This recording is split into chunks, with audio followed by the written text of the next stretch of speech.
সকল শিক্ষক 3 দিনের ছুটি নিয়ে এসেছে। আমাদের এই দাবি আমাদের অধিকার একটা। আপনি একজন শিক্ষককে তৃতীয় শ্রেণী রেখে রাষ্ট্রকে কোন শ্রেণী রাখবেন? আমরা এই যে তৃতীয় শ্রেণীর কর্মচারী হিসাবে আজকে আমার চাকরির বয়স 19 বছর। 19 বছর যাবৎ আমি একই পদে চাকরি করছি, কিন্তু এর চেয়ে নিচের ড্রাইভাররা পর্যন্ত আমাদের চেয়ে উপরের স্কেলে অবস্থান করছে।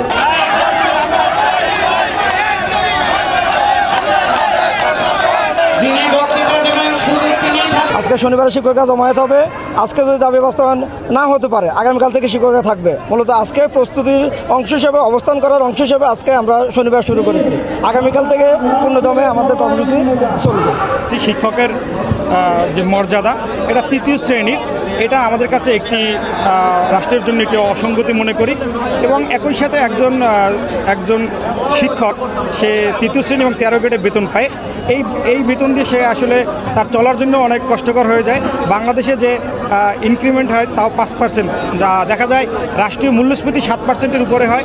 সেখানে প্রতি বছর ইনকাম কমে যায়, খরচগুলো বাড়ে। তো একই সাথে দেখা যায় তার বেতনও কম, আবার একই থেকে মূল্যস্ফীতির সাথে সে সামঞ্জস্য করে চলতে পারছে না। সব মিলিয়ে প্রাইমারি শিক্ষকরা দেখা যায় ঋণে জর্জরিত থাকে এবং আর্থিক অসচ্ছলতার ভিতরে থাকে, যা নিয়ে সে ক্লাস নেয় এবং তার মাথায় আরেকটা চিন্তা থাকে যে আরেকটি পাশাপাশি সে কোনো পেশায় যুক্ত হবে।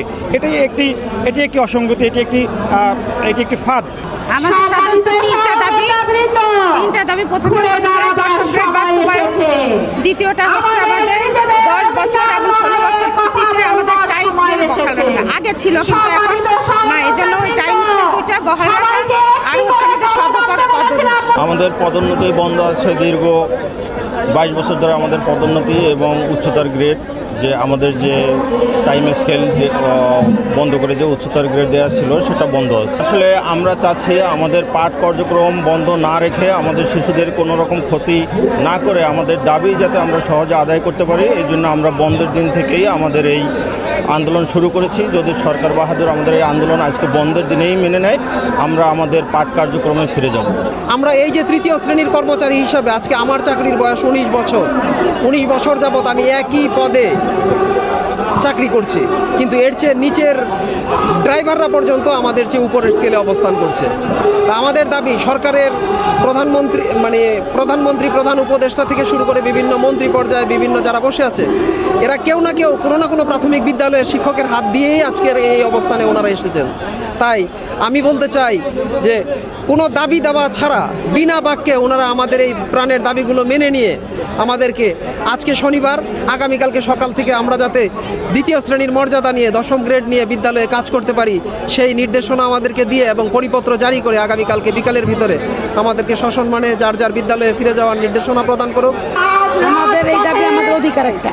এটা পালন করার জন্য আমাদের নেতৃবৃন্দরা যা বলবেন তাই করতে রাজি আছে। এটা বহু দিনের প্রত্যাশা আমাদের।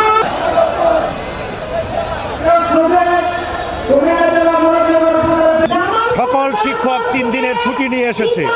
অর্থাৎ দাবি আদায় না হলে আমরা এই শহীদ মিনার ছাড়ব না, এবং 3 দিন নয়, তারপর যে পর্যন্ত দাবি আদায় না হবে সেই পর্যন্ত ইনশাল্লাহ আমরা এই আন্দোলন সংগ্রামে থাকব এবং দাবি আদায় করেই ফিরব।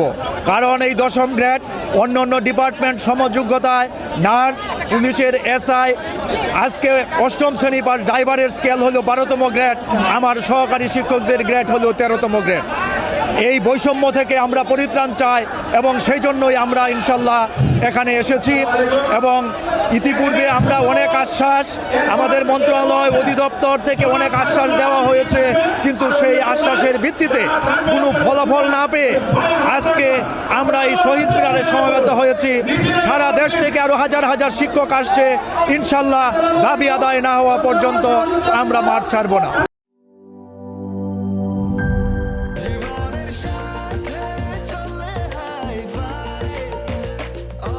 স্বাস্থ্যকর অল টাইম, সব সময় অল টাইম হেলদি লাইফ।